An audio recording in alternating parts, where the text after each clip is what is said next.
Martino. Pour l'instant, nos avocats nous disent que tout est beau.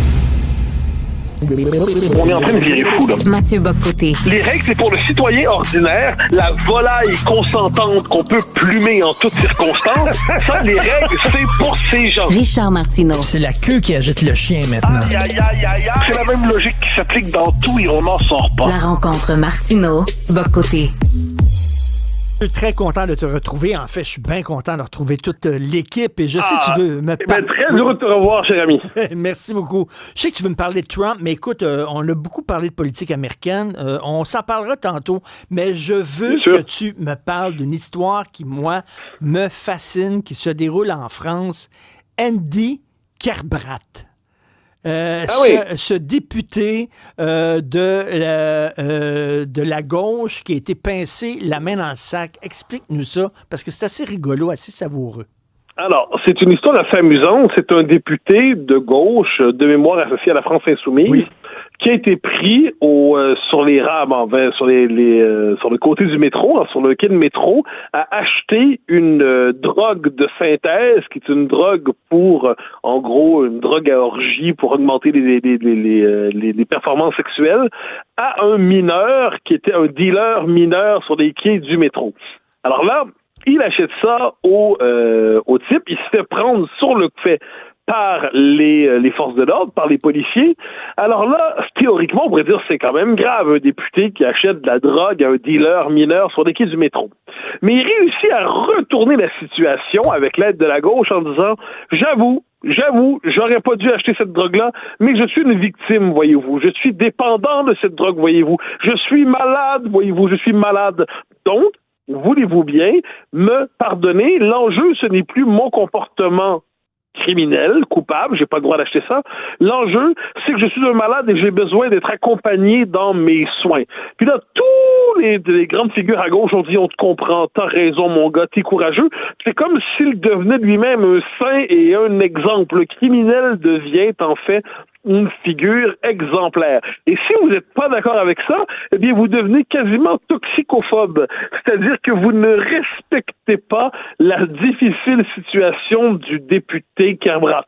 Ce qui est drôle, par ailleurs, comme je le dis, c'est que cette drogue-là, ce n'est pas exactement une drogue des dépendances les plus connues. C'est une drogue pour augmenter les performances sexuelles dans les partous et les orgies.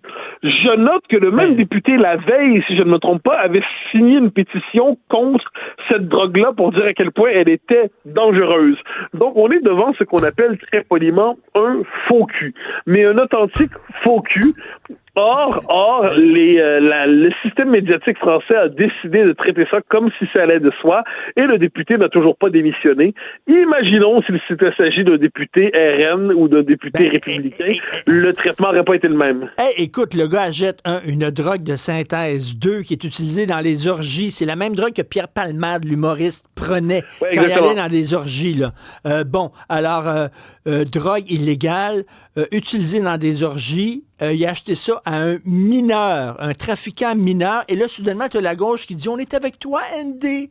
Pauvre toi, ND. On t'appuie, mais c'est l'avantage d'être de gauche. C'est quand tu es de gauche, tu es moralement marqué positivement jusqu'à la fin de tes jours. Même si tu fais quelque chose de mal, c'est pas grave parce que tu es de gauche. Donc, ta nature est à ce point bonne que même quand tu fais quelque chose de mal, au fond, tu voulais faire le bien. On l'a vu avec la question de l'antisémitisme, soit dit en passant, ces derniers mois, où on disait, oui, la gauche, que ça, c'est un moment où on a des élections législatives. Plusieurs disaient, c'est vrai qu'il y a plusieurs discours inquiétants, gênants, honteux à gauche qui relèvent de l'antisémitisme. Mais la gauche est ontologiquement antisémite, elle est ontologiquement antiraciste.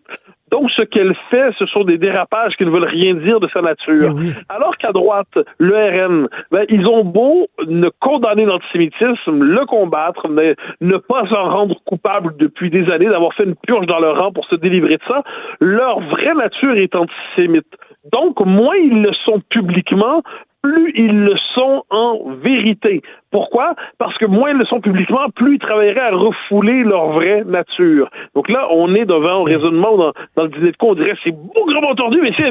Alors là, on est devant du bougrement tordu, mais ça Ça fonctionne dans le discours public. Mais t'imagines si ça avait été... Le fait d'être de gauche te donne une forme d'immunité. C'est ce que Goldnadel appelle le privilège rouge. Ben oui, si ça avait été un politicien de droite qui avait été pincé dans les mêmes circonstances, écoute, la gauche aurait déchiré sa chemise. Autre chose, le bon réalisateur, faut le dire, Nicolas Bedos, qui était bon, il a embrassé une femme sans son consentement, et une fois il était en état d'ébriété, il a touché le sexe d'une femme par-dessus son jeans. On s'entend que, bon, ça se fait pas. Il a été condamné à 1 an de prison, dont 6 mois ferme. Mais j'ai lu d'autres cas où il y a eu vraiment des viols et c'est des gens, les coupables, les agresseurs, ont eu des sentences beaucoup plus légères que celle-là. Est-ce qu'on est en train d'en faire un exemple de Nicolas Bedos parce qu'il est connu? Non, mais tous en conviennent, je crois. C'est-à-dire que, comme tu l'as dit, ce qu'il a fait est absolument condamnable. Nul ne dira le contraire, évidemment. Mais ensuite, on a plusieurs figures qui font bien pire, bien pire, mais qui ont un traitement, pas qu'un traitement médiatique, mais une réponse juridique qui n'est pas aussi sévère. Donc, à peu près tout le monde convient que Bedos, dans les circonstances, a payé parce qu'il appartient à ce milieu-là, parce qu'en plus, il y a le profil, c'est un homme blanc, hétérosexuel, il y a tout le profil du coupable aujourd'hui idéal. Or, encore une fois, je dis, les actes qu'il a fait sont absolument répréhensibles, donc il paye, il n'y a pas de doute sur ça. Mais ce qui est intéressant, c'est de voir comment dans d'autres circonstances, je pense à l'Adjili, je pense à l'autre, le traitement n'a pas du tout été le même. Et ça en dit beaucoup sur le fait que la sentence est personnalisée aujourd'hui en fonction du groupe sociologique d'appartenance du coupable. Et en terminant, Trump, justement, tu trouves que les médias l'insultent trop? Oui, assurément. Je trouve surtout que une bonne partie des commentateurs, des journalistes, des animateurs, devraient au moins essayer de faire un effort minimal pour comprendre pourquoi un Américain sur 2 va voter demain pour lui. Moi, je trouve que puis ils ne se rendent même pas compte de leur biais. Ça me fascine. Je regarde ça et ils présentent globalement Kamala Harris comme certes laborieuse, mais elle incarne vaillamment la démocratie. Puis l'autre, c'est le gros méchant fasciste. Là. Et là, on nous présente ça comme si ça allait de soi. Et puis, ce qui me fascine, c'est à quel point les médias fabriquent des fake news à propos de Trump. C'est-à-dire que les démocrates en fabriquent, c'est normal, c'est la politique, c'est la guerre. Mais la fameuse séquence où on dit que Trump voudrait fusiller Liz Cheney. Il n'a jamais dit ça. Il n'a pas dit ça. Il a dit cette femme-là est une vent-guerre. Elle fait partie de ceux qui envoient nos petits gars se faire tuer à l'étranger. Qu'est-ce qu'elle dirait, elle, si elle était devant des gens qui cherchent à la descendre? Ça n'arrivera jamais. Eh bien, on transforme ça en phrase. On va la descendre. Et là, il y a quelque chose là-dedans de lunaire à fabriquer une phrase comme ça, où le fameux, tu te souviens, au moment de Charlottesville, si je me trompe pas, Charlottesville, on dit Trump a dit que des néo-nazis et des suprémacistes blancs, il y avait des bonnes personnes parmi elles. Non, il n'a jamais dit ça. Il a dit dans la manifestation à Charlottesville autour de la statue du général Lee, il y a du bon monde des 2 côtés qui tiennent à la statue ou qui veulent la renverser, mais laissons de côté les suprémacistes blancs et les nazis qui, eux, ne font pas partie du bon monde des 2 côtés.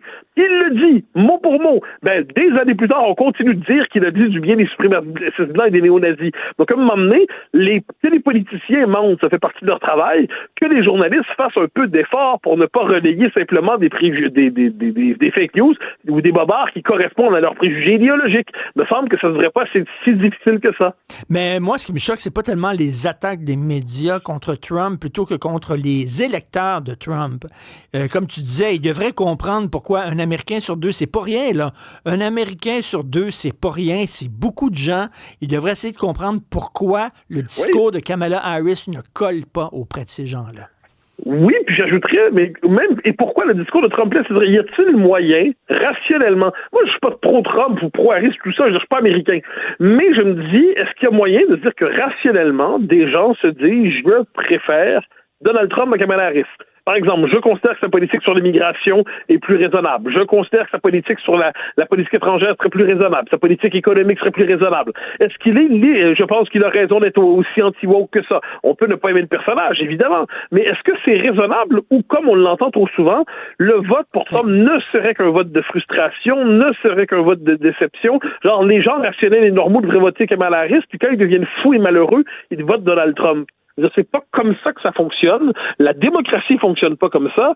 Et je trouve qu'il y a une forme de condescendance. Puis pour le reste, que les politiciens soient très sévères envers Trump, pas de souci, ça fait partie de la vie, comme ils sont très sévères envers Harris, pas de souci.